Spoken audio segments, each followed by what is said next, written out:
కాంగ్రెస్ నాయకుల కనుసన్నల్లో ప్రభుత్వ అధికారులు పనిచేయడం పట్ల భారతీయ జనతా పార్టీ పెద్దపల్లి మాజీ ఎమ్మెల్యే, జాతీయ కౌన్సిల్ సభ్యులు గుజ్జుల రామకృష్ణారెడ్డి ధ్వజమెత్తారు. ఆదివారం ఆయన నివాసంలో జరిగిన నియోజకవర్గ స్థాయి కార్యకర్తల సమావేశం అనంతరం ఏర్పాటు చేసిన విలేకరుల సమావేశంలో గుజ్జుల మాట్లాడుతూ, కాంగ్రెస్ పార్టీ చోటామోటా నాయకులు ఆదేశిస్తే గాని ప్రభుత్వ అధికారులు పనిచేయకపోవడం దుర్మార్గమన్నారు. ప్రభుత్వ ఉద్యోగులు కాంగ్రెస్ నాయకుల కొమ్ము కాయడాన్ని తప్పుపట్టారు. ఇలాంటి సంఘటనలు పునరావృతమైతే చూస్తూ ఊరుకోబోమని హెచ్చరించారు. చెరువులు, కుంటలపై ప్రభుత్వం తీసుకున్న నిర్ణయాన్ని స్వాగతిస్తున్నామన్న గుజ్జుల ఆక్రమణల పేరుతో పేదల పొట్టకొట్టొద్దని హితవు పలికారు. ప్రభుత్వ స్థలాల్లో ఇండ్లు కట్టినట్లు తేలితే వారికి పునరావాసం కల్పించిన తర్వాతే ఖాళీ చేయించాలని సూచించారు. చెరువులు, భూముల్లో వెంచర్లు వేసిన రియల్ వ్యాపారులపై ధనవంతుల పట్ల ఉపేక్షించకుండా కొరడా జులిపించాలని డిమాండ్ చేశారు. ఈ సమావేశంలో నాయకులు మీసా అర్జున్రావు, కన్న మంజయ్య, ఠాకూర్ రామ్సింగ్ తదితరులు పాల్గొన్నారు.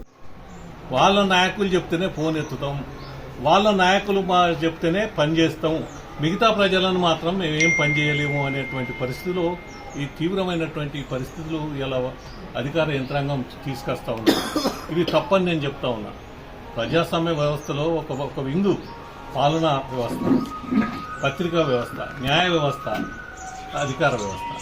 ఒక వింగ్ అయినటువంటి అధికార యంత్రాంగంలో పనిచేసినటువంటి ఒక వింగు ప్రజాస్వామ్యంలో అది ఒక పార్టీకి దాసోహం అనే పరిస్థితిలో వచ్చింది. గతంలో చూసినాం సోదరులారా. నేను ఆ అధికారులకు మీ ద్వారా నేను తెలియజేస్తా ఉన్నా. గతంలో మనం కొంతమంది అధికారులు అతి ఉత్సాహంగా పనిచేస్తే ప్రభుత్వం మారినాక వాళ్ళ పరిస్థితి ఏ విధంగా ఉన్నదో నేను పేర్లు చెప్పను, కానీ వాళ్ళ పరిస్థితి ఏ విధంగా ఉన్నదో మనం చూసినాం. ఈ ప్రభుత్వమే ఎప్పటికుండది, మళ్ళీ ప్రభుత్వం వస్తుంది. ఆ ప్రభుత్వంలో కూడా మీరు ఉద్యోగాలు చేయాలి, అది గుర్తుపెట్టుకోండి అని చెప్పి నేను చెప్తా ఉన్నా.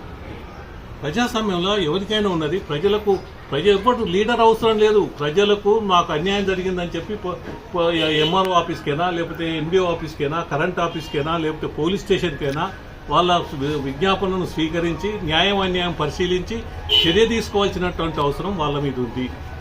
కానీ ఇప్పుడు ఉన్నటువంటి వాళ్ళు ఏం చేస్తూ ఉన్నారు? కాంగ్రెస్ పార్టీ చెప్పిందా, ఎమ్మెల్యే చెప్పిందా, ఎమ్మెల్యే తర్వాత ఎమ్మెల్యే కింద ఉన్నటువంటి కాంగ్రెస్ పార్టీ నాయకులు చెప్పిందా?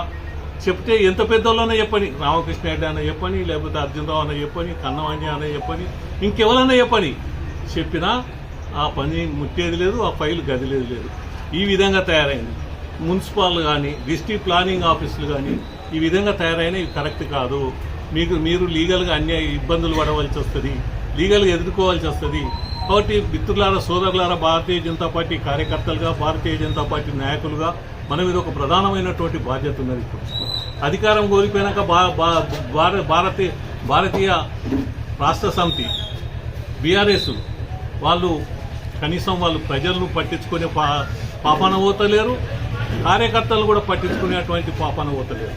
ఇవాళ మనం భారతీయ జనతా పార్టీ కార్యకర్తలుగా, ఈ దేశంలో అధికారంలో ఉన్న పార్టీలో పనిచేస్తున్న కార్యకర్తలుగా, నాయకులుగా మనం ఈ ప్రజలకు ఉన్నటువంటి సమస్యలు మనం ఎదుర్కోవాల్సిందే. ఈ ప్రజలు ఎక్కడైతే సమస్యలు పడుతున్నారో, ప్రజలు ఏదైతే ఇబ్బందులు పడుతున్నారో, మనం ఈ అధికార యంత్రాంగంతో ఆ సమస్యను మనం పరిష్కరించడం కొరకు మనం ప్రయత్నాలు చేయవలసిందే. ఏ సమస్యనైనా మనం ఎదుర్కోవాల్సిందే. మనం ప్రజల పక్షాన్ని నిల్చుండి పోరాటాలు చేయవలసిందే. ఇది మనం నిర్ణయించుకోవాల్సినటువంటి అవసరం ఉంది. మన సభ్యత్వం ఒకవైపు, ఇది సభ్యత్వం మన లైఫ్లో అదొక పార్ట్. కానీ ప్రజా సమస్యలు, ప్రజా ఆందోళన, ప్రజలకు జరుగుతున్న అన్యాయాలు, ప్రజలకు జరుగుతున్నటువంటి విధానాలు, అధికార పార్టీ చేస్తున్నటువంటి అక్రమాలు, అన్యాయాలు, అధికార యంత్రాంగం చేస్తున్నటువంటి ప్రజలను పెడుతున్నటువంటి ఇబ్బందులు, ఇవన్నీ మనం పట్టించుకోవాల్సినటువంటి అవసరం ఉంది.